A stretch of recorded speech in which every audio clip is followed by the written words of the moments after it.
We're here. We're here. It's Wednesday. We're wired in. I like how you got your fucking Topo Chico in front of your face like it's Yeah, like it's a I thought I was microphone. hiding it. Do you like how I knew it was Topo Chico just from the bottle cap? I'm actually really impressed He's in Texas. because I've been waiting to do this. Oh my god. This is what I'm sipping in. Everybody, welcome to Wednesday. This is Wired In Wednesday. We got my good and old friend Big Chocolate with us. To everybody in the chat, welcome.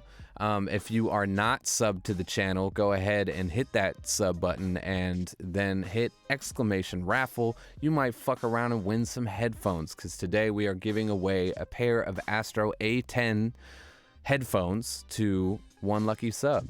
So, bam. Blue, you're gonna be in Texas soon? Shit. You go holler at my dude fucking Cameron. He'll let you pet a puppy and take you to get some tacos. Yeah, actually, where in Texas are you going from? And Ben, thank you for having me on the show. Chat. Absolutely, man. Thank you for welcoming me onto the show. It's a real pleasure. Dude, it's a real pleasure and an honor. I can't even remember the last time we've had a face-to-face conversation. Not that this is necessarily face-to-face, but it's the closest we're gonna get with your ass in Texas. Yeah, I remember we called each other last summer. Yeah. At least. Yeah, you were talking to me about some crazy mixing shit. I always am. I'm trying to. I don't want to look at the chat. Should I look at that? Is that a thing on this show? We can dive in and out, man. We can check out the chat. We can fucking stare lovingly into each other's eyes. Blue, are you gonna be in Austin? If you are going to be in Austin, you know, holler at my brother, Big Chocolate. He's out there. He's safe, all right? Sometimes you don't know in Texas. You don't know what you might fuck around and find out in Texas, but you already found out, all right? I did all the fucking around for you. Big Chocolate, he's safe, all right? He's good. Yeah, I want that plaque now, like on my Facebook and my Twitter, like a safe sticker. He's safe. Certified by Greaves. Safe. That'd be tight. That's a nice little filter idea for you. You know. Deemed certified safe. Certified safe. Yeah. Yeah. If you come to Austin, as of right now, I don't know how things will pan out as the year progresses, but me and my crew are DJing every Friday night at Summit ATX Rooftop Lounge. Oh. Every Friday for free. That sounds like a hot ticket, Blue. I got super drunk with her and her dude in Glasgow, Scotland. So they got the throwdown. They know how to party. Oh, where in Scotland or in Texas or both? In Scotland. I don't know how she parties in Texas yet, but have you been to a place where they don't party really well? Is that even a thing? I think so, but then I feel like I would feel bad saying it. Like, have you ever seen people like fun is fun, right? I guess you can't really put like cool points on fun, but I've definitely like been to places where people are just like losing their mind to some super whack shit, and you're like, what the fuck is going on right now? And I would deem that maybe not partying very well, but at the same time, you know, I don't get to put my filter on people. If they're having a good time, they're having a good time, man. You know? I kind of get into anything, like anywhere. Like I feel like there's probably a big difference between like a great party in Boise and a great party in Atlanta, but I bet you I'd have a fantastic time at both of them. You know what I mean? Like, hey. Hey, it's me. It's this guy over here. You remember me? No, well, you might. I'm deemed safe. Certified. Well, shit, man. A lot of people here, I don't know if a lot of people in the chat know you. I don't know if introduce myself. I would have known you if we wouldn't have met in the fucking weird and wild way that we did, which is Warped Tour. Both of who I would say we killed that. were killed kind of that. out of place on that tour because, you know, you were doing like your DJ stuff and I was doing my like boom bap rap shit on this like punk rock metal tour, and I feel like I found a lot of like I was able to relate to you a lot because I was like, well, we're both out here kind of showing our ass right now, so at least I can, like, I'm not the one dude on the bus that's just like, well, this is fucking weird. Yeah. Well, the way I like to think about that is kind of how I think about a lot of stuff currently, which is it's just alternative culture. And I think Warped Tour was kind of like the end of alternative culture in terms of like rock. And I feel like a lot of alternative music and culture is actually really heavily rap influenced. I think there's a bit of it still in like EDM. EDM has like all these weird subcultures going on, but something about like the way it feels like the alternative stuff mixing with rap right now is like next level. And I think Warped Tour is kind of an alternative thing, and we're just kind of early signs that it was like leaving the rock realm and kind of going into like just, you know, to everywhere basically. And you know, rock is actually having to learn a lesson from rap and electronic music right now to kind of stay relevant. Yeah, relevant and inspirational, because it's kind of I was thinking about that. Like I'm reading this book right now called the Why, or it's about like you need to have why, start with why.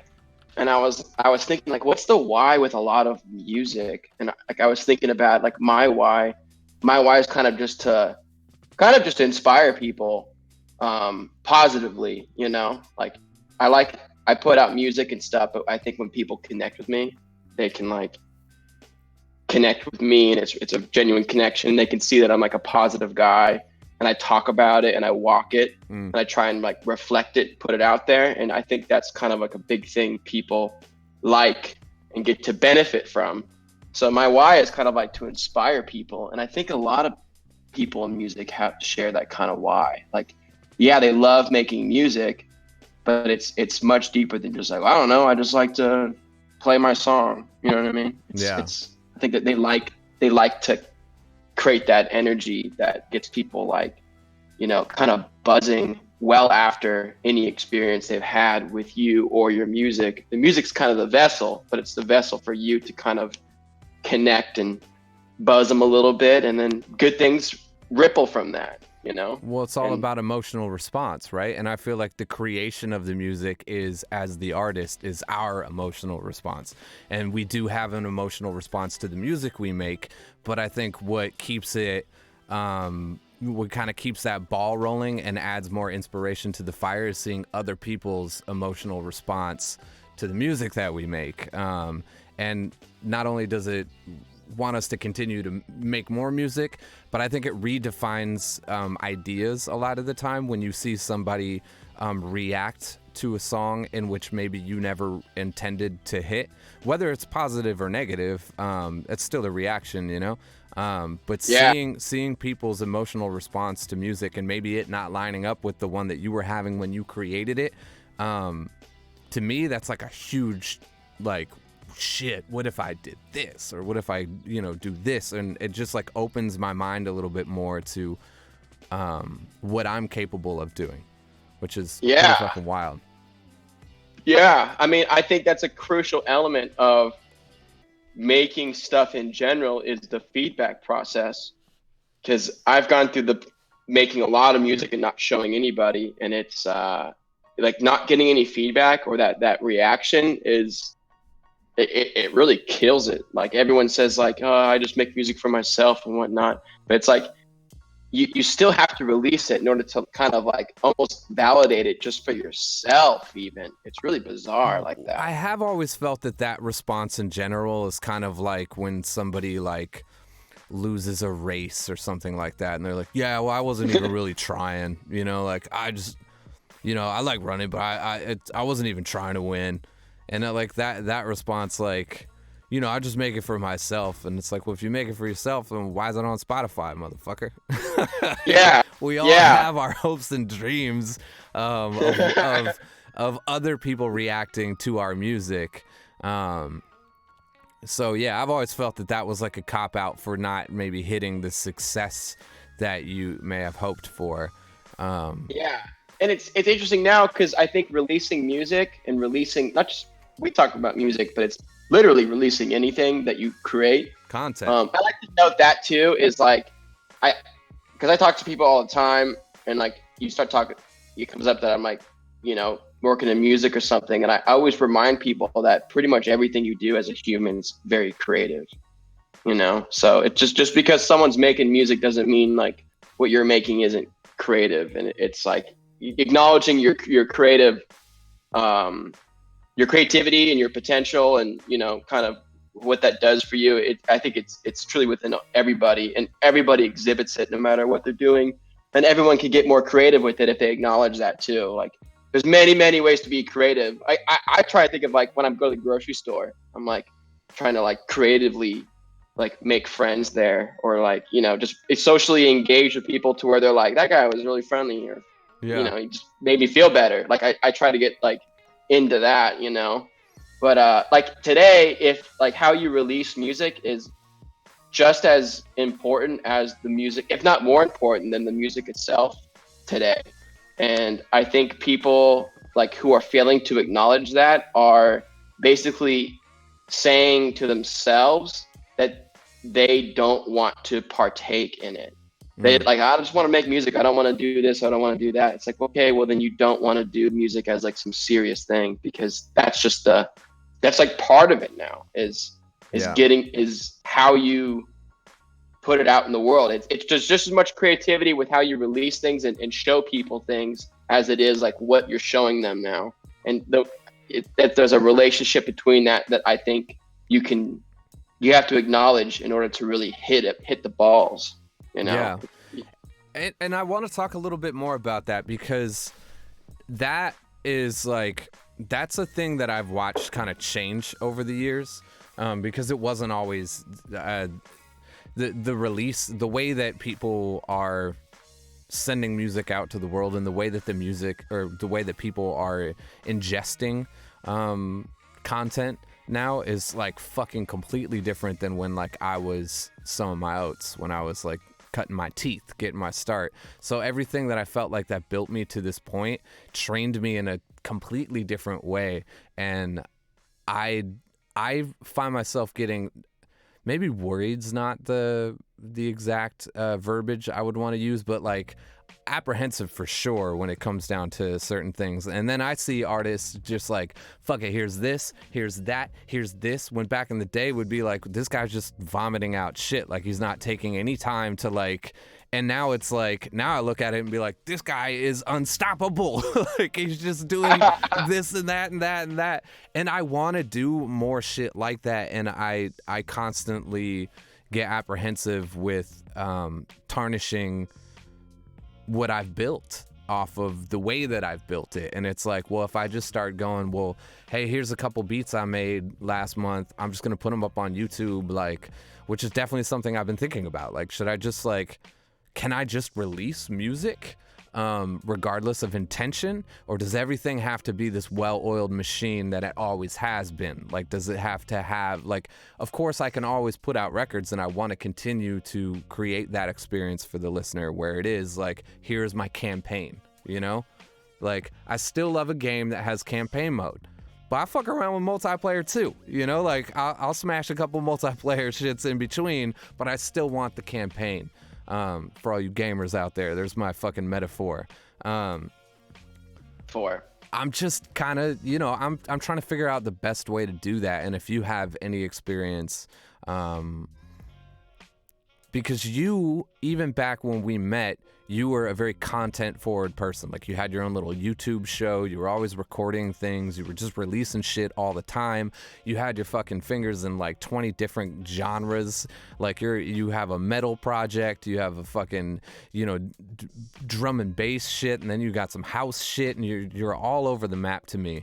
And I'm wondering, how do you keep that under one roof? And does it ever feel like, oh shit, I'm doing too much? Or are you constantly on the, I'm not doing enough?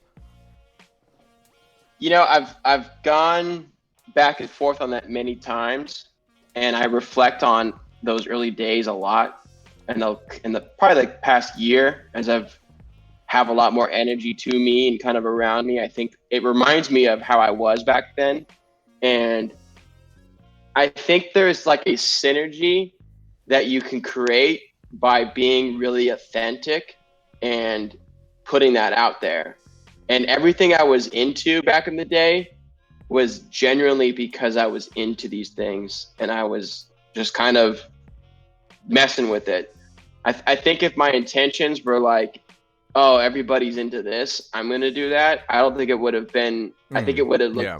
it felt cheesy, And I don't want to say everyone could read everything, but I think people aren't stupid. Like they can kind of tell when someone's being real with it or not. So I think it's kind of about creating that synergy, and that's kind of how I started doing stuff. Was I had multiple things, and the more I did multiple things well, the more synergy would be created. Like someone would like be partial to me, and then they would be like, let's say they liked me or they listened to some music, and then someone else knew that I did something else, and they'd be like, oh, I like him, he also does that. That would like blow their mind. And then they would like me more just because of the fact that I did something else that someone else knew about. So it would create like these connections between not just kind of one group or base of people. And I was going through multiple phases myself. Like I had a drum and bass phase, I had a big trap phase, I had kind of an EDM phase, and I picked up multiple people along that road, and they would all kind of interconnect with each other. And then there's the metal, and then like my kind of putting out yourself as like a personality, I guess, which I never thought about. I just like, my honest intention with making YouTube videos was I like making YouTube videos, and I got a video camera because I was always with my laptop, like walking around with my laptop, like remember trying those to days. direct shit. Yeah. So I was like, I needed a video camera so I can not direct with my laptop, and and the day I got it, I just filmed so much random stuff. I just was like, I'm gonna put this out, and I just started doing it kind of every day. And every day. It's interesting because now that we live in this newer kind of world, and things like that are not rare; they're very common. Like people who are, whether it's on Instagram or YouTube or Twitter or TikTok, like the whole influencer tag has kind of established. And in the beginning, when I hearing that, I think a lot of people could like put their finger in their mouth, but it's really a powerful thing to get into. And I kind of looked at, like, now that I look back on those earlier years, I'm like, you're kind of like a precursor. You were like a beginning influencer before that tag was really there. Well, and you helped set that I know bar. I had to. Yeah, but I know I had to go through like my process of like I just, anytime I did something that got popular, I would do something else. Like I started making trap music, and I had a song that got really popular, and I was like, I'm never gonna play that song in my sets. And it's like a great song. Like what was I thinking? And like with like I know like if someone was calling me an influencer back then when that tag got established, I would have been like, I don't want to read that. But that was kind of like not my attitude in general, because you remember I was very positive and energetic and social, so I wasn't like all the time. But I kind of needed to like grow up a little bit, and like kind of recognize that when you do a strong thing that seemed to like to you, it was like your own thing, and then when people like it and kind of gravitate on it, it's okay. And it's also okay to lean into it. Like you don't need to lean away from it to kind of like stay true to yourself. You can lean into those things when they happen, and you should. I think a lot of successful people will tell you, it's like, do your own thing, and don't like necessarily follow trends, but don't try to like get big off of doing what other people are already getting big off of. Like you need to kind of create something yourself, and then once you have that wave going, like ride the wave. Like don't like, I was riding these waves I was creating, and then I was jumping off the board. Like, all right, I'm gonna paddle out again. I'm like, what are you doing? You're gonna get exhausted. Well, so So the problem, well, not the problem, but something that I've noticed with that behavior is like, especially when things start to like pop, like you were saying, like this song was getting really, it was getting a lot of traction.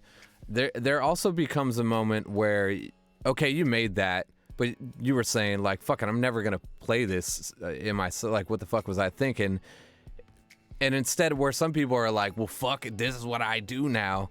You also don't want to be defined by something that doesn't necessarily inspire you entirely. And I've seen it happen with a lot of artists. And we were talking about a mutual friend of ours earlier. And I watched him do that shit all the fucking time. I watched him take, when he was really good and he started getting recognized for something, I watched him burn it to the ground because he's like, this is not what I want to be known for. I really want to be known for this. I was just doing that because no one's fucking paying attention to me over here. And like, when it got to the point where people were like, well, hey, shit, like, I like this. He was like, fuck you. Like, he burnt it all down because he didn't want that to actually be the thing. And I do see people kind of stray away when they don't want to be defined by something that doesn't entirely inspire them. And I've felt that way, and I feel that pressure in the studio when I sit down to write records. Like when I made my first record, there were so many songs. There were like 19 or 20 songs on that first record, Irreversible.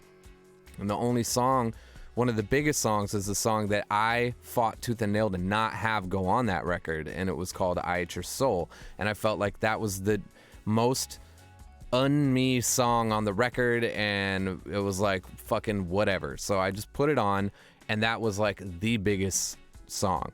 So I leaned into it a little bit, and I was like, fuck it, I'll take the success, and I embraced it. But what I didn't do is I didn't go back into the studio and try to make that song again, and I do see a lot of people cave under that pressure and try to make that song again. When I made On the Rocks, right when I got back from Warped Tour, I had already had my record turned in, like. It was right before Warped Tour. Sorry, I had already had my record turned in, and I was good to go. And I sat down to maybe start working on the next record, and I made On the Rocks, and I slid it over to Sadiq at the label, and he's like, "That's fucking going on the record because that's your lead single now." And I was like, "What?" I was like, "It's not even mixed." He's like, "Well, you better fucking figure it out." And I had to get it mixed really quick. And sent it in, and then that was my biggest song for 4 years. Like, it's still like top charting on my Spotify. And when I'll like casually like mention to fans like, hey, what do you guys thinking, like, next project, people are like, oh, do that On the Rock shit, do that fucking, they always reference a previous song of yours, and you're like, no, like, reference somebody else. I've already done me. Like, I want to like reference some other music that I can tap into, because I've already done me. I already made On the Rocks. I don't want to tap back into that part of myself because that shit's done. But it exists, and if that's what you want out of me, fucking, it's right there. You can put that shit on repeat. You just double click that little replay button and you just let that shit run, man. I'm down with it. 100%. So I can totally relate to that. I think my struggle with that comes in a different form because I'm trying to depart from my previous work and find newer stuff. But I do watch a lot of people when they start getting that fucking attention to just go yeet, like just bout face, be like, no, that's not where I wanted to go. It's like you've been flirting with somebody at the bar all night. You thought you were just playing around, and all of a sudden they pop a titty out, and you're like, wait, no, that's not what I wanted to do. I didn't think this was gonna happen. Yeah, I think that brings up a neat thing. Is there's just like different types of artists out there, and some of them line up in this way that's like, it's always in like a pop-esque way, like Cardi B or Post Malone, like people who are able to like hit that ball but then like keep hitting it, and it seems like they're being like somewhat authentic to what they actually want to be doing. Yeah. And they kind of keep hitting it. But it's like there's that, but there's also like the the kind of like the niche artists that are like truly who I appreciate what you're saying and where you're coming from, because I relate to a really similar place with both of my projects, both with Big Chocolate and with Disfiguring the Goddess. Is I feel like that every time. Like I'm ready to do something new, and like whatever you like great, you can listen to that, and I love it. Like I love it just as much as you do when you like it. Yeah. You know, but I'm gonna make a new record next time, and it's not gonna sound like the stuff that came before. Another thing too is like you carry a lot of influence when you do things like on your own, and you're being authentic, and people like that shit and move with it, and you can actually inspire stuff. Like I felt like Disfiguring the Goddess and a lot of my early vocal videos from 2006 to 2008 kind of inspired a whole wave of this genre that's kind of like, if there's still a kicking genre called deathcore, and people like expect me to make deathcore records. Yeah. And I'm like, I never was into deathcore. I was into death metal, and like, you know, all kinds of stuff. And I get that I kind of like made you guys like those sounds, but I'm not into those sounds, and I don't want to make those records. And I'm just going to keep doing what I'm doing, because that is kind of what did what you like, you know, the first place, that made you do and like what you like now. But, you know, I need to do it again, because that's just, there's just special people out there that are kind of like innovators that, you know, they personally, like I never feel like I always feel like I'm just where I need to be, and I'm just where I put myself. Like I never feel like, however people the expectations of me or my self expectations, like I feel like I'm like just where I need to be, and I could see my momentum and my lineage, and I know me better than anyone else, and I know what I have to do more than anyone else. Yeah. And you can feel your potential, and you know that you're an innovator, and you have something like worthwhile to give to the world that's going to benefit the world, and it's basically creating these waves or like kind of like niches that you can kind of flourish in, and you know, really build like neat networks of people, and neat networks of people who like the music. But then you get people like you and I who become connected, and it's like, you know, you get to like, you just get involved with like the other people who are doing stuff that you're doing, and like on a similar level, even if like you don't make the same kind of music, you still relate and connect. And you know, I think doing multiple things and not doing the same thing over and over again creates a lot of longevity, and being able to kind of like do what you want to do, and if people like expect you to do something and you don't keep doing it, like that to me, that's what's going to create a lot of longevity. Like I think about the Bee Gees a lot with that. Like the Bee Gees were an excellent example of kind of just doing what they really felt like doing, and the stuff they were kind of getting into constantly was always not what people were expecting them to be getting into. And it always became massive. And in like their disco era phase, it became so massive that they actually had to like publicly take a year off or a decade off in the 80s, but they were still writing everybody else's music. Yeah. They were still doing it, but you couldn't put their name on it, because people were so like triggered by what they thought of that person was going to be making. So they didn't want to get like a kind of like a prejudice about those songwriters. Like, oh, that's a Bee Gees song. Like, I don't even want to listen to it. It's like, no, like, you know, I don't know if you know anything about the Bee Gees, but like they used to sound like kind of like the Beatles back in like the late 60s, early 70s. It was like kind of like British rock. I'm not hit. And then, man, there's a the really good Bee Gees, documentary. just not pre. Yeah. Not pre-disco Bee Gees. You got to check out this documentary from them on HBO called "How to Mend a Broken Heart." It's so awesome. Like I like the Bee Gees. My dad loves the Bee Gees. He's always been like telling me about the Bee Gees and stuff. And like I watched this with them last Christmas, that season, and like they've got to be some of like the greatest musicians to walk the earth so far, just because they were relevant for multiple decades. And it's just like, it's so hard to do. And I think you do that by being kind of your more authentic self, and just being strong about it, and understanding your purpose and understanding your own potential, and knowing it's yours. You know, like when other people try to tell you like how you could be doing things better, to me, it's a sign that you're doing the right things, and you just need to listen to yourself and your gut. Like when someone's like, hey, I like what you're doing, but you could do this better. It's like, it's time for me to hit the gas right now. Yeah. I feel that. I'm gonna watch that actually. I've been cruising for something that kind of hits that for me, and listening to you talk about it feels like I would be really into. I'm super into like documentaries or docuseries or even just little biopics on people that kind of trigger that inspiration. Like I don't know if you ever watched the Bill Withers documentary. Bill. I'm gonna look into that one. God, man, I cried like a bitch watching that. And I am a huge Bill Withers fan, and I've been following him for since I was a kid. There's just so much I didn't know about him. Like I didn't even know that he had a speech impediment, that he was a stutterer. And yeah, crazy shit.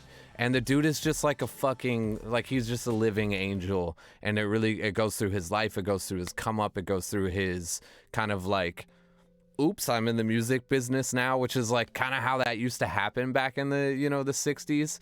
And it's like, you would go to a record company and record your single, and they'd be like, bah! And then like the next day you're on the fucking radio, and all of a sudden you're Bill Withers.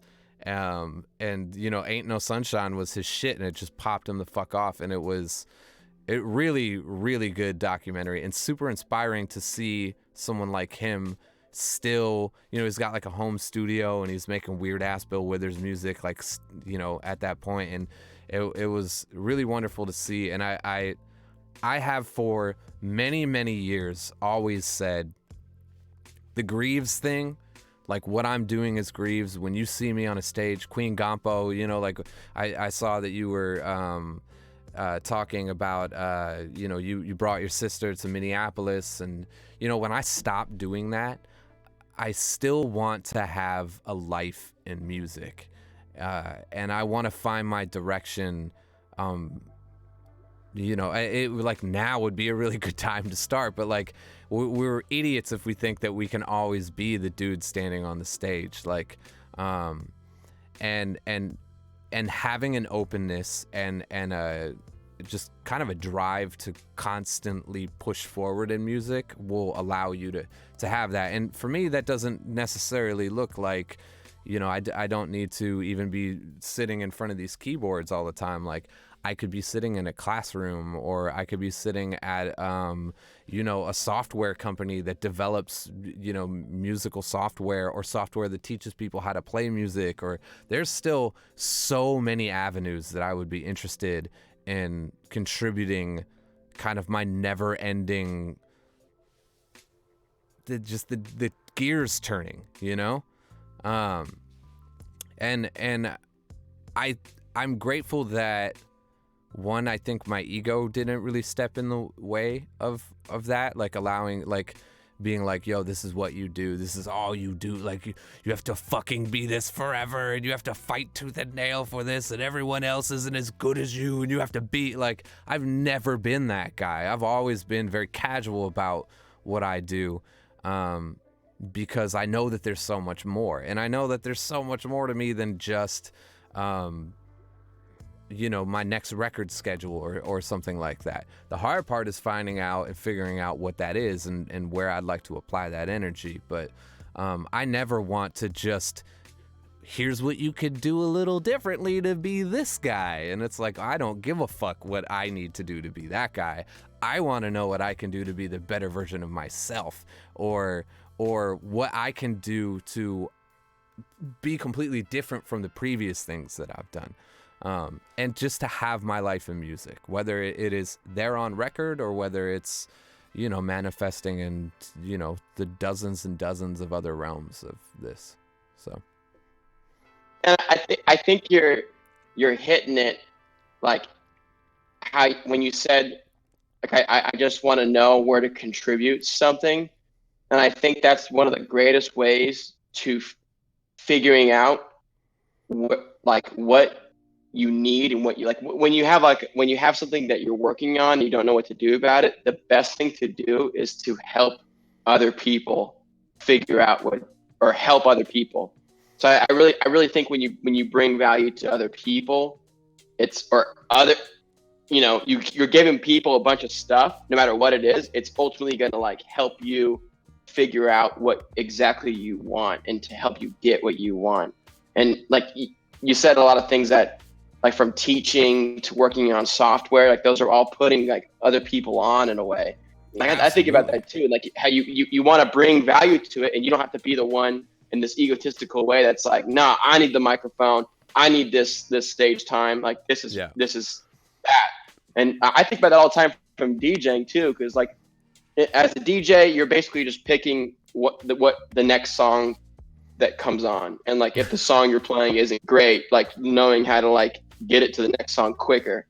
And like I think about that in terms of like, all right, well, like I feel like it calls for this DJ, so let's put this DJ on right now because he's gonna smash the room, Yeah. better than you and I trying to play what the music, should be being Being a played there. curator. Yeah. Mm-hmm. And that's a good move that will ultimately, benefit everyone. But I think that's a good kind of life lesson. Is like when you need help, or you don't know what to do. It's like sometimes really the best thing to do is to help other people do what they're doing, and or do what they need help with. And it just like it gives you like you're applying action, and you're doing something that's like helping, like you're bringing stuff, you're contributing, but you're not dwelling on like your problems. And I think that's kind of how a lot of you figure a lot of problems out, is by not literally looking at them. Mm. Like that's something I've kind of like learned in life before, but I remember last year I was learning how to program a little bit, like write some Java and some JavaScript, and I didn't just jump into like kind of like a code camp or whatever. I was like learning a lot about computer science and computers, and data structures and all this stuff. And kind of when it gets to a certain point, you have to like start to program, because that's like the bread and butter of what the computers read, and you can actually kind of program out these data structures and whatnot. And it's like I was flying, like loving learning. I was super interested in everything I was learning, and then I hit these big walls, and I was spending like 8 hours a day like trying to learn stuff and making no progress. And I'm like, what the hell is going on? Like, you start to like doubt yourself. You start to like, think you're not good enough, but also you get that battle, like you're smart enough, but it's not clicking. So I actually took a step back, and I was like, I need to learn how to learn again. Like I just need to learn about how your brain learns and whatnot. And a lot of the stuff I was getting into was like how important like your pacing and what you do when you're not learning, like how you sleep, how important the sleep is, and like how you should basically like crunch some stuff that you're kind of familiar with, but also is like new to you, and then go like do something that you're not thinking about it at all, like take a walk or take a shower, or like do something else, like just literally any type of activity, cook dinner, talk to someone else. Yeah. And your brain like kind of plugs these, like it kind of like helps your neurons form. And then all of a sudden you'll have these aha moments where like you're not even thinking about something as complex as computer programming, and all of a sudden you figured it out. It's like, oh, I now get it. Mm-hmm. And it like so much of that I think is how a lot of things and bigger ideas work.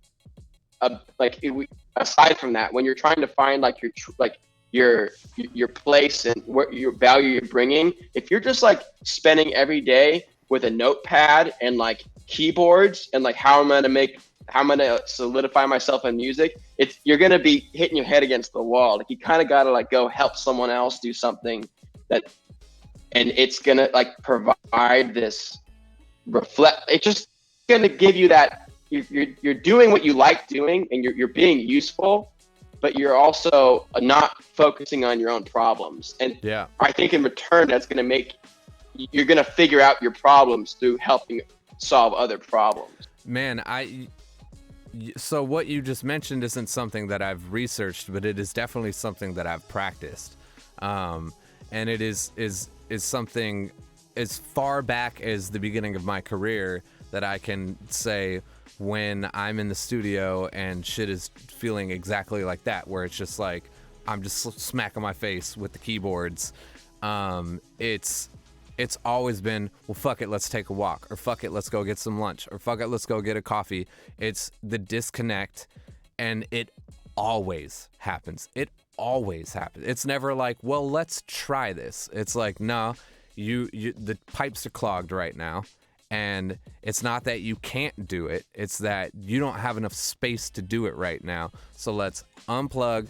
It's like turning it off and turning it back on. You know, like the computer can run the thing. It's just fucking, I don't know. There's a ghost in the machine right now. We're going to turn this motherfucker off. We're going to turn it back on. And voila, it fucking works. Every goddamn time. And it has been like, it has been a staple for me. And lately, you know, I got this baby now, and I have very minimal time in which I can work. And so I have almost the opposite problem. Like, I'm constantly unplugged, and I'm looking for that time where I can like almost get clogged up, because there's so much greatness in hitting that point and then being like, and because up until that point, I feel like you know, whether you're learning or creating or whatever, you're building things. Like, you're building the structure in which, you know, you're building the foundation of what you're trying to get to.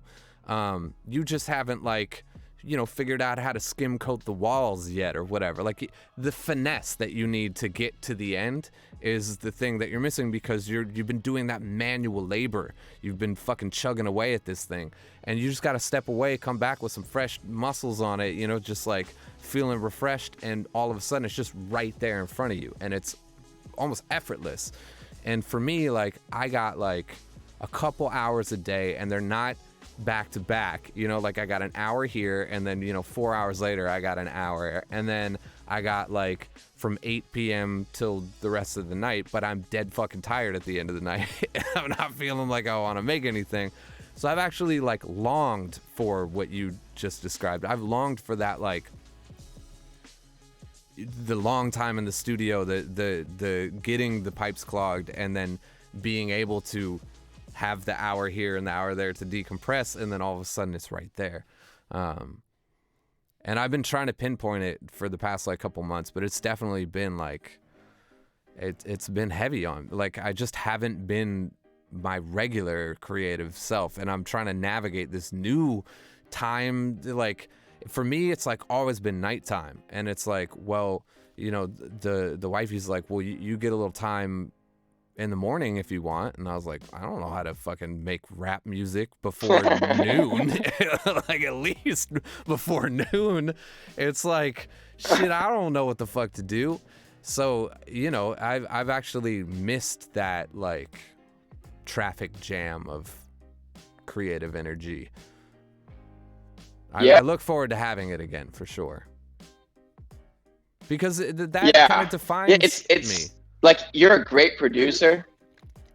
It does. And I think that's like you're a great producer. You're a great musician. Like, you have a really great ear for everything. But part of, I think, what has made you a good producer and made you like really bend that percentage that has made you who you are is what you're talking about with like knowing that the pipes are clogged and like you've been going too hard, and like knowing exactly what to do that's not related to what the problems are to get the solution.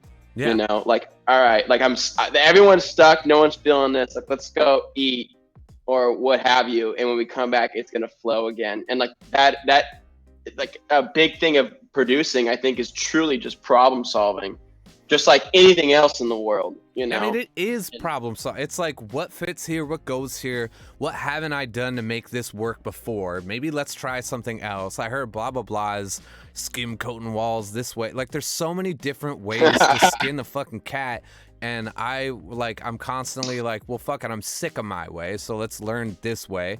And that there in itself is this new creative avenue. So then I'm going down this fucking rabbit hole, and I'm doing all this different shit, and I love that because it does make me a better musician. It makes me a better producer. And I see a lot, especially in the hip-hop industry. When I first got into hip-hop and I went to my first studio, the engineer goes, if you can't do it in one take, it ain't hot.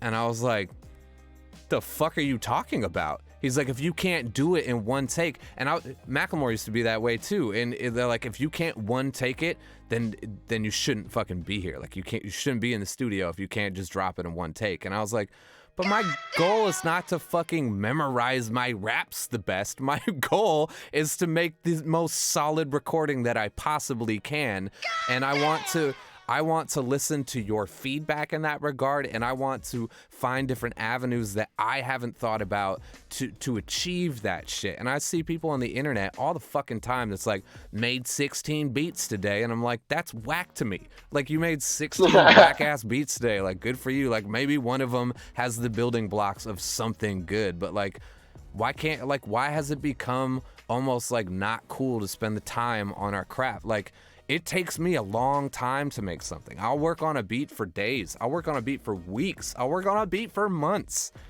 But I'll unplug from it a lot. And it's whatever. Like, I don't have a publishing company up my ass telling me that I need to have 30 beats in every month or something like that. I'm working at my own pace, and that's what I set myself up for because I know myself as an artist. But yeah, I think allowing yourself to have the time and allowing yourself to get clogged and allowing yourself the time to find new avenues to fix shit is the best part. It's like, it's literally where you learn, you know? Yeah, that's where a lot of magic happens.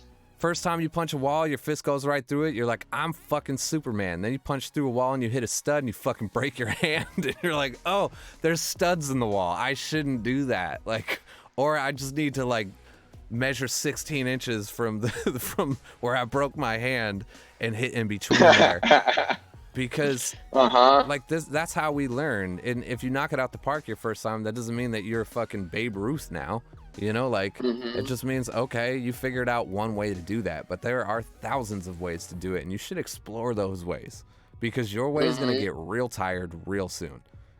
And if not to you, it will to the listener. And I think I tire myself out before I tire the listener out, for sure. Because I make so much music that I've never released. Oh, yeah. So by the time I'm tired of a sound, you may have never even heard it. Which is... brings us back to the beginning where I'm like, I feel like I should be releasing some of this music. And Colin and I have been compiling this thing. We actually are coming out with like a instrumental, like lo-fi kind of record. I don't want to call it lo-fi because it isn't really a lo-fi record, because it slaps like a hip-hop record. It slaps like somebody should be rapping on it, but it has a lot of those like lo-fi melodic things going on, like a lot of tape, a lot of fucking like inconsistent like pitch warbly shit, and just like almost the rawness of jazz that lo-fi definitely borrowed, you know, like that just kind of like, it's fine like that. And using a lot of the kind of ambient, almost like Foley texture sounds in the background. Like, you can definitely tell where I drew my inspiration from, but then you're like, is this slapping a little too hard for a lo-fi record? I actually recently went through all the mixes and turned the snare and the kick down because it was just like, bak, bak, bak, bak, bak, like. So. Yeah. No, tape is great because you can, I think, like if you could subtly use it, but like that's not very fun. You know, I think when you get lost in like the vibe of something that's from tape specifically, it's really easy to kind of like compare it to the post tape world. And it's like, nah, like I'm overthinking it. Like it should, like this sounds good Yeah. for a reason, and it just the reason is simply it sounds good. You know, it's not like oh well this and this and that. And I think it's interesting too because I see people from like a really ignorant perspective make things that are like super slammed and like it's a vibe and like everyone loves it, but they couldn't like do anything clean if they ever wanted to. Yeah. It's like people can get like, oh, that's lame, but it's like, no, that's like exactly what it's. They're just doing whatever sounds good to them. And once you kind of get the whole ins and outs, I think it's like that thing. It's like a popular saying, like learn all the rules so you can break them. Yeah. It's like, you know, at the end of the day, you're just trying to make something sound cool, you know, to Well, you, and it's you know whatever sounds cool to you is someone's gonna pick up on it, you know, and that's kind of like we've been told that by our feedback of our careers so far is like, hey, things that sound cool to you sound cool to other people, you know. It's like it's a lot of what it is. Your fans trust your judgment. Like that is Mhm. almost what, like, when I get into an artist, it's almost like I trust their judgment. Like I'm even if I'm not like in love with like the song, there's so many things about it that I can find that I do love. Like if okay, so the arrangement isn't my shit, but like I like the instruments used, I like the way it's mixed, I really like the hook, I like, you know, like your judgment is on point most of the time. We can't be perfect Mhm. all the time, but it's Mhm. like it is a decision-making process when you're in the studio, right? It's not like that's just the way it sounds when I play the keyboard. That's not how that works. You can go buy the same, and that is a very common misconception because people go out and buy these things, right? And they're like, okay, well, I'm gonna go buy the Nor, I'm gonna go buy the MPC, and all of a sudden I'm gonna sound like fucking DJ Premier or something like that. And it's like, no, it's not just because you have that. It isn't like we all have access to the same sounds. It's the decisions I made on how, like, I'm not hitting the pads differently than you. I'm not hitting the keys differently than you. To nuance this thing differently, like, or finesse this thing differently. I'm making decisions on what to do with those sounds that maybe you aren't making. And music to me has always been a decision-making process, and it's why I've gravitated toward other things like video and photo, because it's the same thing. We can both point our cameras at the same exact thing, but what I decide to do with that photo is going to be different than you, because our decision-making process is different. And it isn't a thing with clear boundaries like the law or something like that. Like the rules are not a cliff's edge. The rules are just saying, like, there are cliff's edges in this world. Like, for me, I wouldn't go over there, but it looks fine. I don't know. Most people don't go over there, but if you want to, I mean, there's nothing stopping you. Like, it isn't like a hard stop. Like the rule in art, rules in art aren't like if you break this, you shan't return. It's kind of a guideline to keep yourself palatable almost. And I think you brought up an interesting thing when you brought up the law, because that's kind of my reference for things being lost in translation and how it's okay and actually completely normal. And like, I usually come to this more so from like a marketing standpoint, or like even like a, you know, like announcing something. Like you could try to be as verbatim as possible to try to get everyone to understand what you're doing. Oh, And God, yes. like it's just you're never ever going to achieve that. And like think about it, even today in today's age, it's crazier than ever trying to like market something, because you got to use multiple different platforms, and each platform has its own kind of voice, and each platform has its own audience, and there's an algorithm that goes off of how the audience perceives to it. Mm-hmm. So it's like the best way to kind of like service a message is to be like very consistent with something, and to be kind of like, you know, figuring out a way to get someone to hook into it, and then you can tell them what you want. Like, you know, and there's a million ways to do that, and it's like it's a very open-ended genius thing. But I always think about that in terms of like, well, maybe someone's gonna think this, and maybe someone's gonna think this. It's like, yeah, of course, like that's how it is constantly. And I think the biggest like obviouses about that are in law, because things are so clearly tried to be written out, and like there is so many people trying to constantly interpret things that are verbatimly written out, and like from all ends, like there's so many aspects of law, like judges and lawyers. It's like they're all just trying to define what certain words and orders and phrases mean. And even the most verbatim, obvious things that you think you would never, ever, ever get twisted, people get twisted constantly. And it's like, if like some of the more obvious ones are like in the US, like the Constitution, like some of those amendments are so clearly written, and like they're almost like stupidly clearly written. Like they're saying like things like this. The Second Amendment always makes me laugh because it says like, you shall not be infringed. It's like, it's even like, this is the amendment, but after like, this is the amendment, you cannot screw with it. And then people are always like, well, they're always trying to screw with stuff like that. And it's like, it's literally trying to paint it out as clearly as possible. Like, you can't do this. But you really can't do this. And people are like, well, maybe you can do that. But let's and take the like, definition man, of that's crazy. and say, well, this technically means this, and I'm not technically infringing, I'm opposing. So exactly. Yeah, like that's just how like the world is. Anything you say, and it's crazy to me sometimes too. Like I have this problem with my sister a lot, where I'm talking with her and like I'm trying to tell her something, and like they hear different words than what you're saying.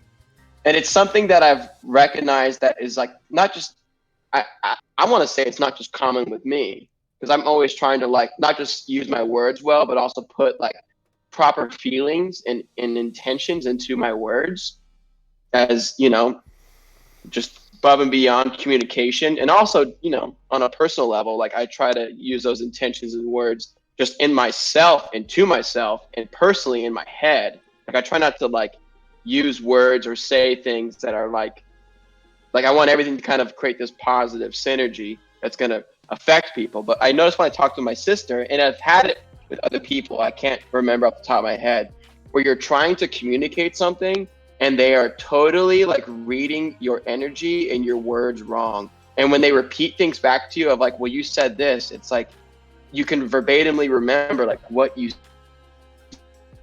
said.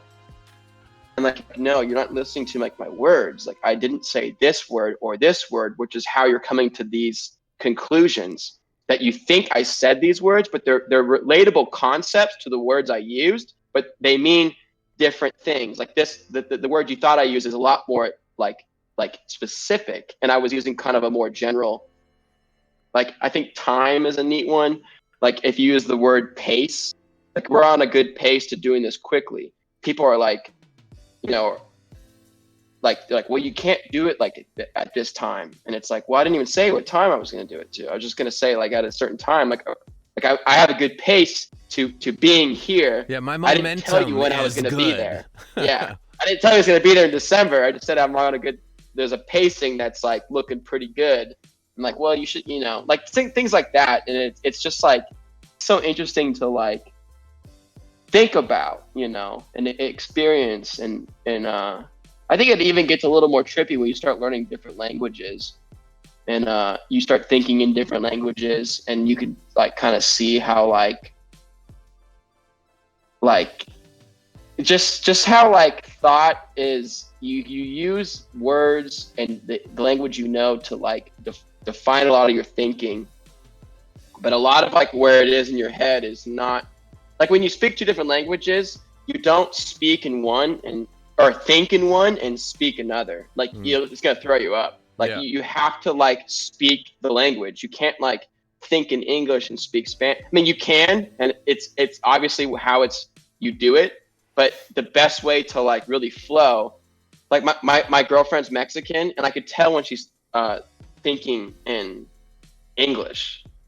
I'm like, no, just speak it. Like, Yeah. you know, like don't worry about like little things that you're thinking about. I mean, there's obviously like translations, like how do you, like, what is this word? I can only think of it in Spanish, you know, things like that. But it's you know, that's also why writing is such a big deal. Like your ability to write, I think, is really helpful for me to kind of collect my thoughts. Like I've become a big writer, not in the sense where I have these massive journals, but I just have like notepads everywhere, and I'm just writing stuff down constantly. And yeah, it's super good for your head. Super good. And like I use it a lot with goals too. Like I'll sit there and I think I have like these things I want to do, and I go to try to write them out, and I'm like, wow, that's like not a lot of stuff. And then like I'll you know, the next day I'll come back to it and I'll try and write my goals out again, and then I can write more out. And when I write more out, I can kind of like see my thoughts a little more.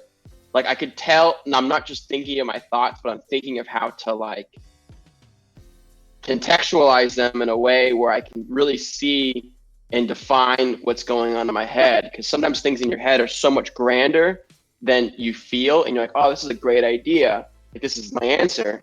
But until I think you can kind of really define that, you can't, like, it'll show you like how low you're actually thinking or writing compared to where you feel like you are. And to me, the results are, it allows me to think and dream on larger scales, because I'm able to kind of like, you know, like I'll be like, this is all I've ever wanted in my life, and I'll write like the craziest scenario, and then like when you look at it, it's like, well, I could probably think bigger than that.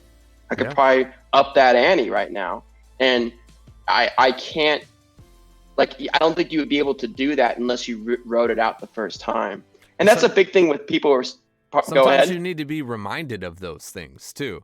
Sometimes we promise ourselves that we're going to remember these super important things that we tell ourselves, and we fucking forget all the time. All the time. And we're doing ourselves a disservice by not reminding ourselves of these things. Like, even if it's just a dry erase board, we got this magnetic dry erase board that just goes on to the fridge. And it you know, it could be whether it's just shit you need to do or whether it's shit that you want to do. Like from chores to ambitions, my friend. Like, we do ourselves a disservice by not writing these things down. And we almost like remind ourselves or think of, you know, we think of our mothers or something like that with like the fucking sticky notes everywhere and shit like that. And it's like, man, but my mom didn't miss a fucking beat. Like, she had everything written out. It might have been extremely disorganized to me, but to her it made sense. And like, there is a magic to writing shit down. And even if it is like on some corny shit, like not like a vision board, but those things exist for a fucking reason, like to remind ourselves of the things that we want, so we don't forget ourselves and swallow ourselves down into our emotions or into these like deep dark holes that we pull ourselves into a lot, and to be reminded of the things that we actually want for ourselves. And sometimes we need just a sticky note on the fucking mirror in the bathroom or something like that, like to remind you like, oh shit, I fully intended to be better than this. And sometimes that can be enough to just take you away from where you're at in your head and actually help you get to that point. So I totally fucking agree with you.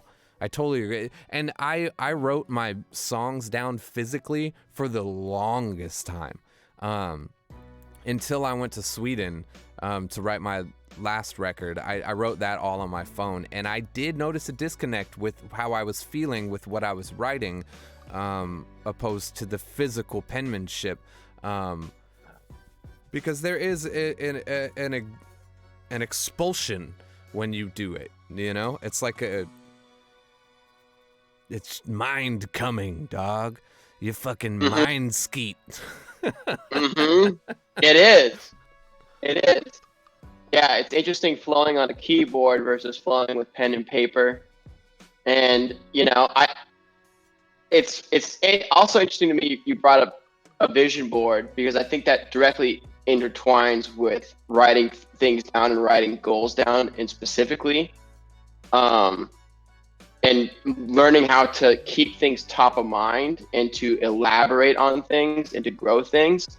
I think, and I'm really into self improvement, and I read self improvement books all the time. Like I'm just like with someone who's like crushing it, like writes a book on like what they're crushing it on. I think it's a natural thing for someone to do when they're doing really well, is to like, I got to share this like concept that has been basically been allowing me to hack what I'm doing.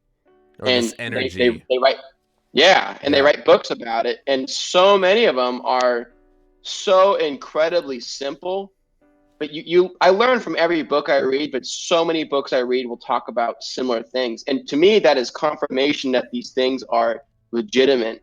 And keeping things top of mind is like something that everybody who is crushing it is doing, but they're doing it in these cheesy ways that people are like, I'm not doing that. I'm not Yeah. going to write my goals down. I'm not going to like put up pictures or quotes of things that I really want to like have or live Yeah. by. And it's like, Yes. well, people who are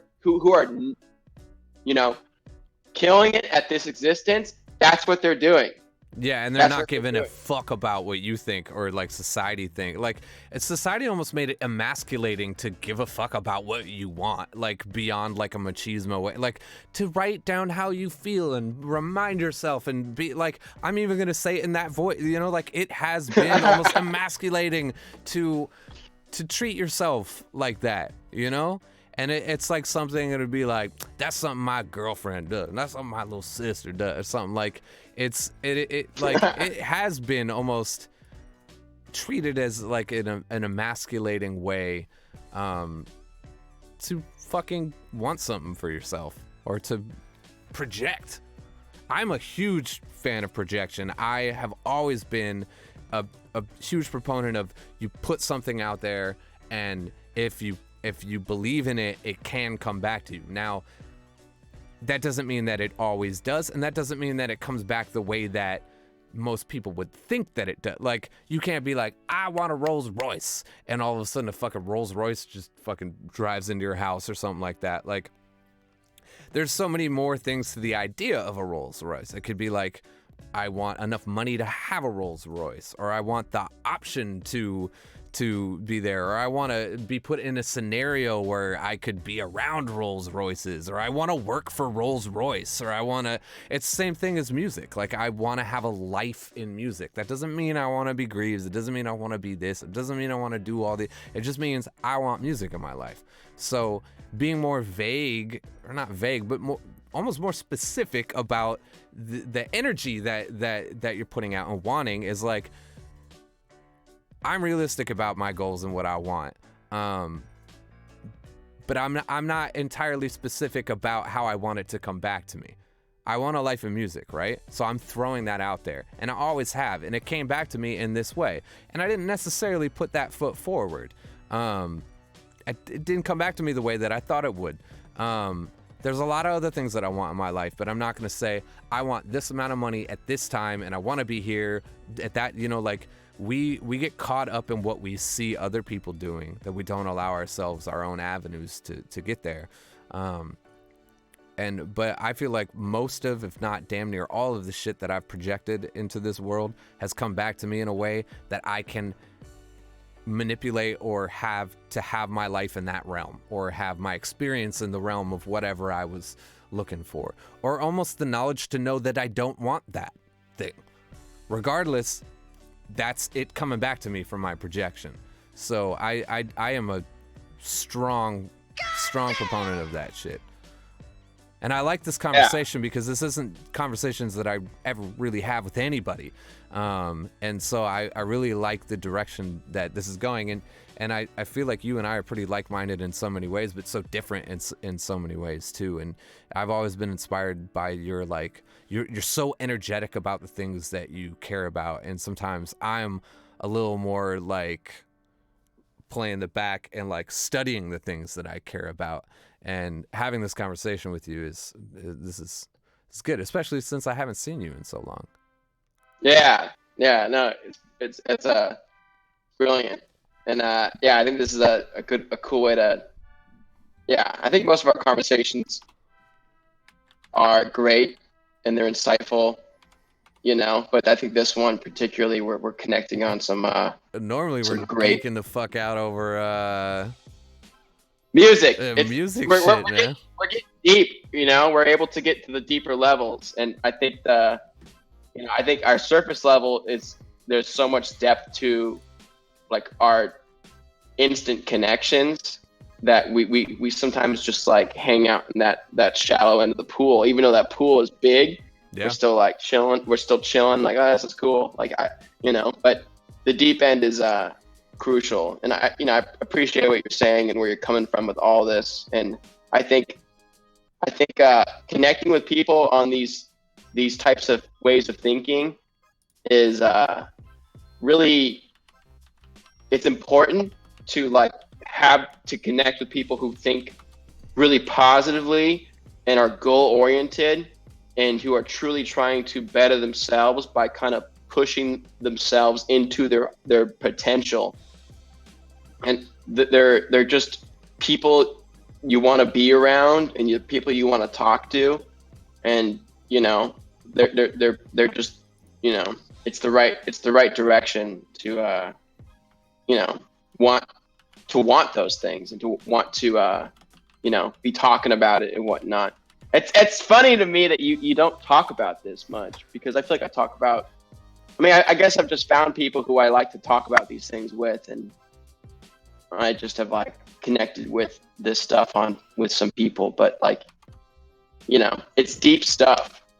And it's I don't know. Like I haven't it left gets my deeper. fucking house in a year, you know? Yeah. I think you brought up a cool thing that I thought about, and I think I could turn it around into a kind of a positive, as like when you see other people doing things. It's like when you see the people doing things you don't want to do, that's one thing. But like when you see people do things that it's like crazy, or like something you do want to do but might not think you want to do it, I think it's cool to see that people are actually doing like crazy stuff. Like, you never would want to think of yourself as someone who would want like a $200 million mansion or something, but like when you can see that someone's doing that, it's pretty much like you probably wouldn't have thought it was a thing to exist unless you saw it, just because it's not something you want. You know what I mean? But once you see that it's out there, it's like interesting. I think a common concept with that is the 4-minute mile. Like, yeah, I'm sure you know all about that if you're laughing. But for the chat, like the 4-minute mile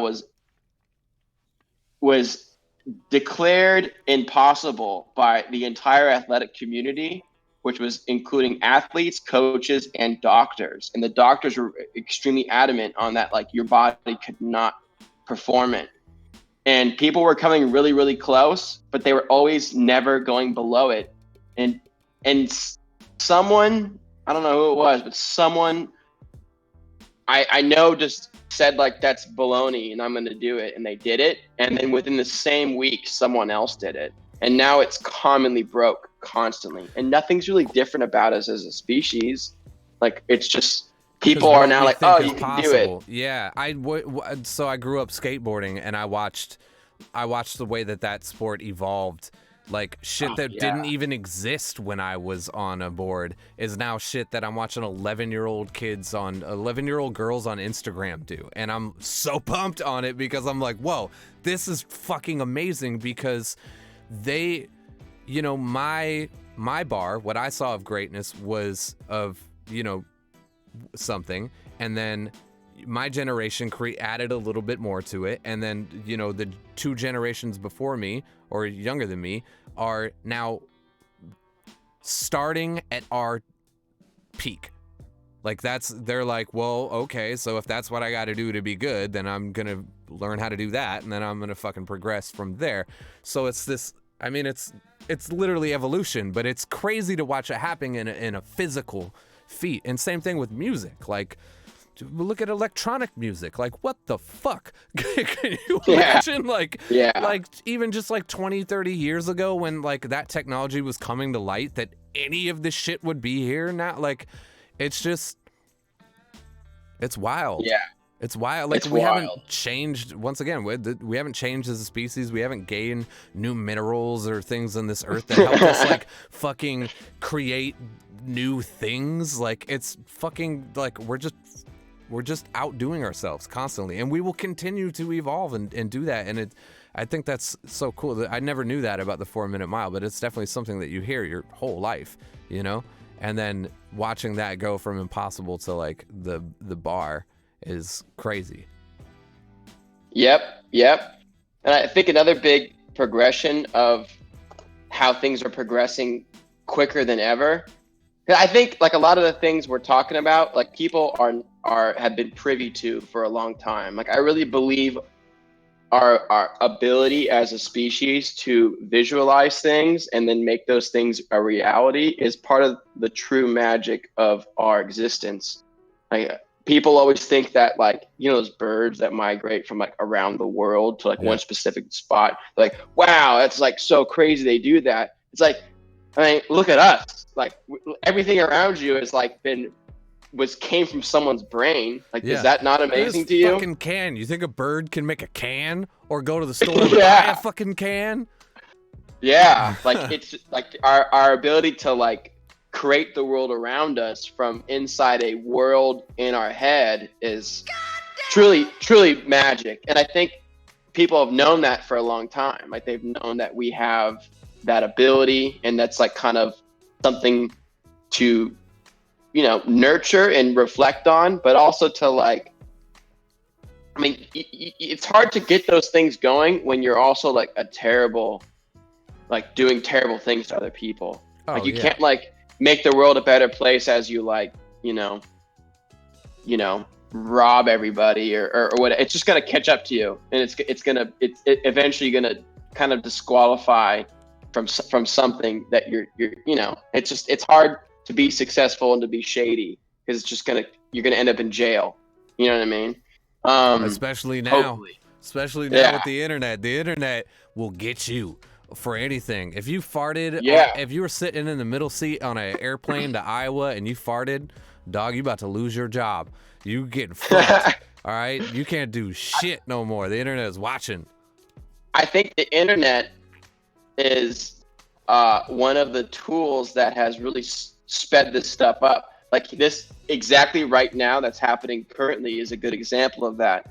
Like you think about these things we're talking about, but like without this ability to connect with me currently and to like refine that and to reflect on these things as like something that's validating to move even farther into the future is like speeding up your own individual process to getting where you want to be. And I think that's happening on like kind of a mass scale, and people are contributing into it with that as an intention, you know, like people are, and they're purposely putting out things into the world that's going to kind of ripple that into like this upward growth. And I think the internet is the tool, but I think initially the audio tape is what is really kind of maximized like the word getting out. Like before it was a book, like you'd have to write this down. I think like,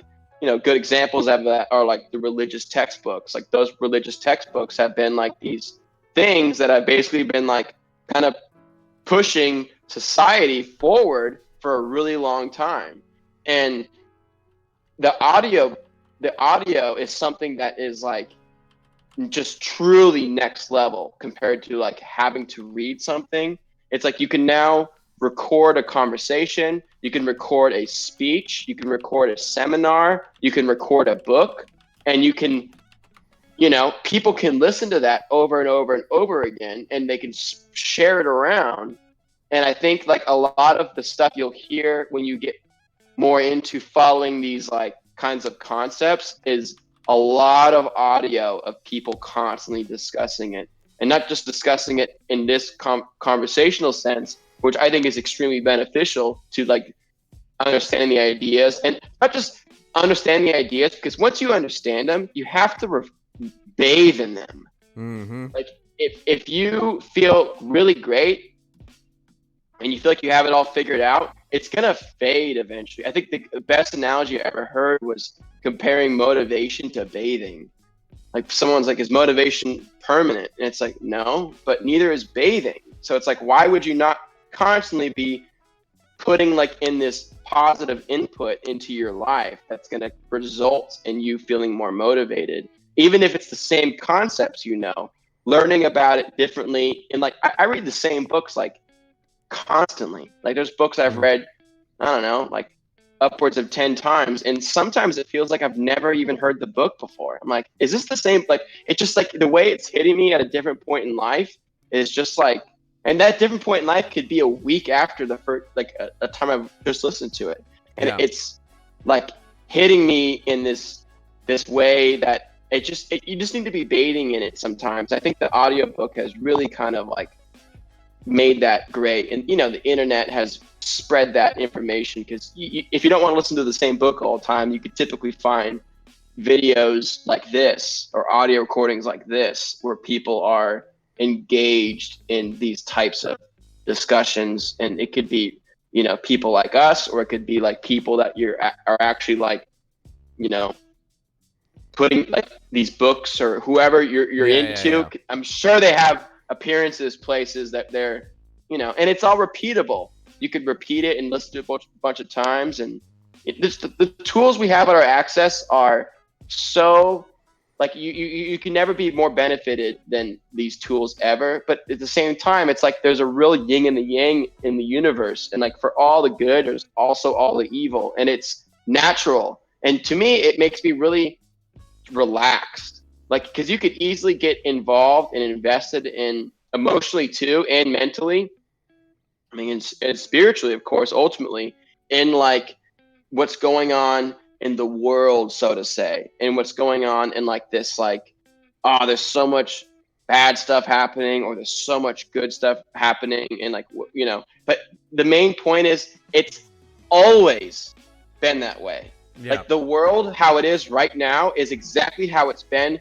forever. Like there's always been this natural kind of like balance of ordering chaos and good and evil, and it's just how it is. It's just how it is. And the more I've understood that, it relaxes me, because like I almost don't need to worry about it, because it's just like kind of the laws of nature and the universe that are like kind of perpetuating that. And when I feel like I'm putting in like a positive input to me, and I'm exporting value and positivity to those around me, and ultimately the world as it ripples around, I am a part of that good force. Mm-hmm. And I can just kind of live in that. And the more I live in that, the more at peace I am, and the more I'm able to kind of maximize on it, And I think that's yeah, and you just, it's a good way to kind of like neutralize a lot of stress, is knowing that like things that are stressing you out like have been, nothing under the sun is new right now. Like everything people are doing has been happening forever. And I think like one of the new, like, back to come back on like on the internet and the communication online, it's like there's even that within that, like you could choose to really radically change your life in these positive ways, and have like, I have these things on my head all day, and I'm listening to like really, insightful stuff constantly. Even if I've heard it before, I'm constantly learning stuff as I listen to it and engage with who I am now in the present day moment, and where I'm going tomorrow, and everything. So it's like this crazy tool. At the same, and the opposite of that yin and yang, you could use this technology to ruin your life. Absolutely. Which I believe is the more common path. Common and path I think of this shit. It's kind of weird, because there's things that humans do, and how we are like biologically, and just how our psychology is, that this technology has understood, and they are maximizing on it in like a strange way, where I feel like they're really abusing like the human race, in terms of like everything, to like how like how Instagram feels, and how like, like how the whole process feels to use something like that, but also on like how different content is like liked more, and it feeds you more. Like that's a thing in itself. Like the whole Algorithm. yeah, the using the app feels a certain way and does something to you chemically and mentally, but then the algorithm is trying to show you things that maximize that. And ultimately, I think a lot of those things are not really good for your brain.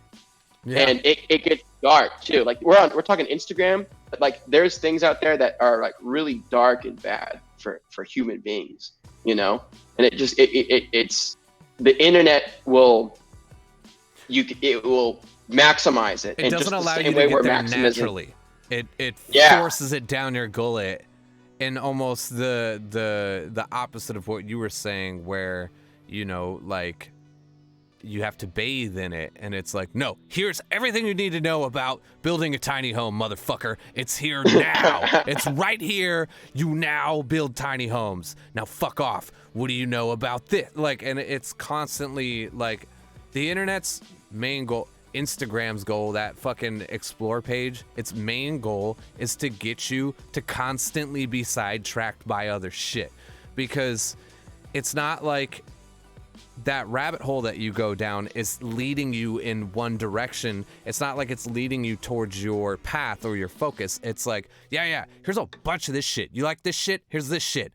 There's a titty. Now here's a fucking power tool. You like that power tool? That's a cool power tool. You ever think you like power tools? Well, check out all these fucking power tools, because you looked at this power tool thing for way too fucking long, so now it's all power tools. Now here's a titty again. And it's constantly sidetracking you with shit and dangling the carrot to where I don't retain shit. Like, I don't retain shit. It is too much information at once. And I think about kids, like, I watch my homies' kids with the fucking YouTube, and they're literally like, I grew up with my parents saying, like, you're sitting in front of the boob tube, like you're gonna turn into a zombie or some shit like that.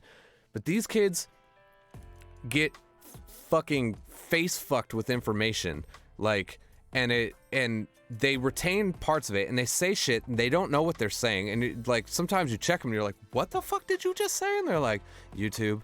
And they don't know what it means, but like they just like, you don't know where that rabbit hole is taking them, and they just sit there and they stare at this fucking iPad, and they like just emotionless as the screen flickers in their face, and they just fucking, they're just getting face fucked by the internet, and it is crazy to watch happen. And I've been in a room, like I've watched multiple children who used to run around and tear the fucking house up. You throw an iPad in the room, and it's just like silence in this vegetative like state, and they're like rolling through the ads, and like they're not even like picking videos, they're just like, now YouTube just suggesting video, like, fuck it, you like this, you like Princess Cupcake, check this shit out, check this shit out, check this shit out, and then it's like, here's a dead body, but check this shit. Like, you don't know, like, it's crazy. And it's not the way that I believe our brains are intended to process information. And I think it's doing us more fucking harm than good. And I think what you're saying is right. Like, that there is a realm in which this can be so, like, this technology can fucking further us. Like, it can help us reach those places quicker. And think about like the way that people are learning how to speak different languages. Think about the way that people are learning how to play instruments now. Like, we've almost cracked the code on how we're learning now, and I think the internet is helping us with that. Like, we're able to process things a little quicker, and we're able to hammer down repetition on those things, but we're also hammering down, repetition and, just shit that we don't need for the sake of marketing other shit. And you can sell anything anywhere at any point at any time on the internet, and it doesn't matter what or where it is. And so I do think you're right, there's a massive upside to all this technology, but also I think we're frying ourselves out on it. And I was thinking about GPS the other day, and how sometimes I just don't know where the fuck I am because I don't need to know. because I don't need to know. And it's like taking away like some pretty basic like functions. Like, I don't know the mother of my child's phone number off the top of my head. That's so crazy. I don't. I fucking don't. And I used to know everyone I knew's phone number and their fucking address. And if I didn't know, I had this big fuck all book that your mom would throw at you when you pissed her off or something that you could look it up in, you know? Like, it, and I don't know, you got me thinking about all sorts of shit right now. But speaking of mother of my child, and speaking of child, this is one of the longer ones we've ever done, and this conversation is so good. I would love to have you back on, and I would love to talk about more music or just more anything. Like, this is a great conversation that I hate has to end, but I do gotta end it for the sake of keeping this kid on a schedule so that I can get some fucking sleep, as we talked about, as the importance of my goddamn brain. I need it. I do, before we tap out of here, Colin, let's end the raffle and find ourselves a winner. And I also, Queen Gompo, you've been joining the streams lately. I love seeing you here. Gompo is a word, Cameron, that I think you should be familiar with, because you produced a song for King Gompo himself, for Prof. Yeah, and I don't know if you guys know this, but Prof actually landed a track on Prof's record, or Cameron or Big Chocolate landed a song on on Prof's record, the one with fucking Waka Flocka. with Waka Flocka Flame, which is crazy because through your journey, you now have produced a song for Waka Flocka. Yeah, it's pretty great. Yeah, shout out to Prof, shout out to Ape Shit, shout out to Stop House. That's pretty Good fucking people. wild. Yeah, great people. We had Mike on here, and we had Mac Irv last week, talking about his journey through, basketball and music and shit like that. The running peso has won the motherfucking Astros. That's awesome. Hey, enjoy your new headphones, my friend. They're good for music. They're good for every day. They're great for gaming. If you like to have a little bit more depth to the porn that you're watching and you like to hear shit, they're great for that too. You just plug in, For the positive audiobooks. or hey, if you want to listen to some fucking self-motivational audiobooks on there, or if you just want to if you just want to listen to this again and just tap back in and listen to you, because these are saved, they get uploaded to our YouTube channel too, so you could just you could listen to this on repeat over and over in your new Astro headphones. That's gonna be great for you. That's gonna feel real good for you, right? Mm-hmm. Amazing. Hell yeah. Cool. That's awesome. I like that name too, the running peso. Shit. That's good. I don't even. Are they even here? They probably just. Thank you so much for having me on. Hell, it's a real pleasure, dude. Thank you for joining. I don't know. We just haven't talked in so fucking long, and getting to just have the conversations that we have on the phone in this realm where other people can kind of chime in, and I know we weren't as active in the chat this time. I feel like you and I were kind of rapping with each other a lot, and that's good. I'm not gonna feel bad about. I think there were a lot of good things in the chat. Also, shout outs to the people dropping bits. AC Smith dropping out and gifting some subs to people. I'm seeing a bunch of these in there. Ever Ready, welcome to the stream. Looks like a new subscription. I love it. We have a weekly playlist. It's called Greaves Cantina Jukebox. It's on Spotify. It fucks real hard, and we do it every week. And every time we have a guest on here, whether they make music or sandwiches, we don't give a shit. We still want them to pick a song for the playlist because, as we talked about earlier, music is it's a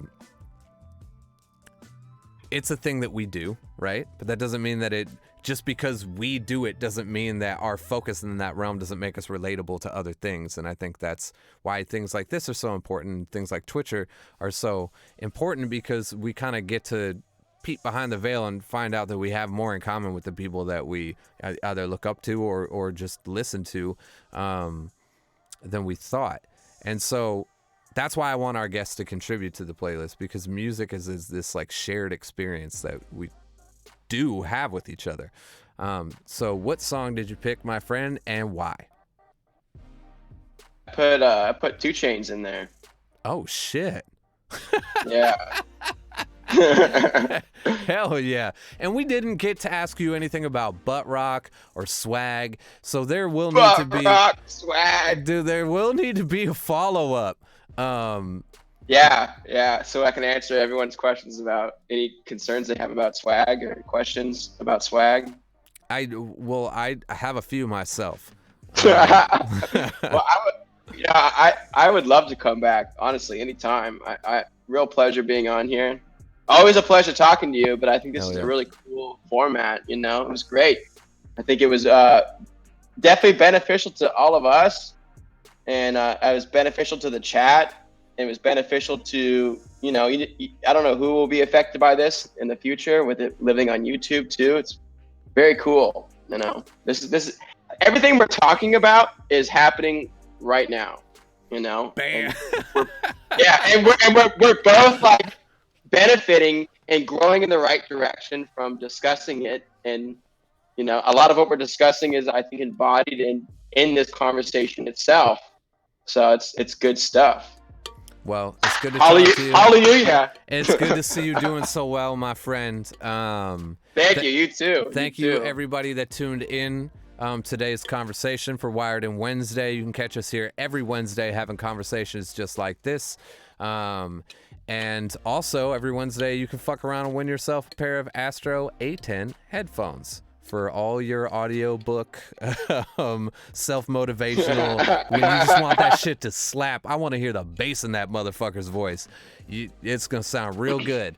So make sure you join us here every Wednesday for Wired in Wednesday, and then also on Monday for Happy Hour with Cameron's old school childhood friend, Luke. We didn't even talk about Luke. That's so funny. He's been creeping in here. Is he creeping? Of course. But that's hilarious. He's always creeping. Shout out Luke. Shout out Malta L. So yeah, Mondays MC. and Wednesdays, that's us on Twitch. Love y'all. Thank you for tuning in.